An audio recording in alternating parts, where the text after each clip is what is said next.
Kindergarten নিবন্ধনের জন্য চাপ প্রয়োগ করে স্কুল প্রতি 2 থেকে 3 লাখ টাকা ঘুষ দাবি করেছেন গাজীপুর সদর উপজেলা প্রাথমিক শিক্ষা কর্মকর্তা আব্দুস সালাম। ঘুষ না দিলে স্কুল বন্ধের হুমকি দিয়েছেন তিনি। তার ঘুষের খরচ থেকে রেহাই পায়নি স্কুলের পিয়নরাও। এছাড়া শিক্ষকদের সঙ্গে অশালীন আচরণের অভিযোগও রয়েছে।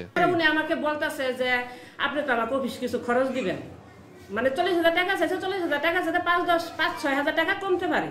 আমি এক পর্যায়ে বলে, স্যার আমি 1 টাকা দিতে পারবো না। তাদের এই 8,333 টাকার বোনাসের ভিতরে 500 টাকা হলো আমাদের ঘুষ দিতে হয়েছে। দুর্নীতিগ্রস্ত প্রশাসন আমরা চাই না। আমাদের সামনে অফিসে বৈশাই বিভিন্ন প্রকার অমানবিক আচরণ, তারপরে অশালীন বক্তব্য, আমরা তার এইগুলোর খুবই ক্ষুব্ধ। আমরা নিজেরাও খুব মর্মাহত এবং ক্ষুব্ধ এবং নির্যাতিত আমরা সবাই।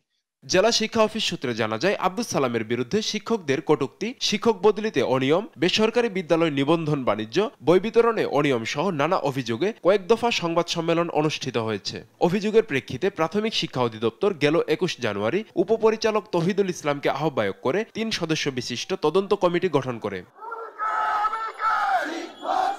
তবে শিক্ষা অফিসার আব্দুস সালামের দাবি, তদন্তের বিষয়ে জবাব দিয়েছেন তিনি। একটি সিন্ডিকেট তার বিরুদ্ধে ষড়যন্ত্র করছে।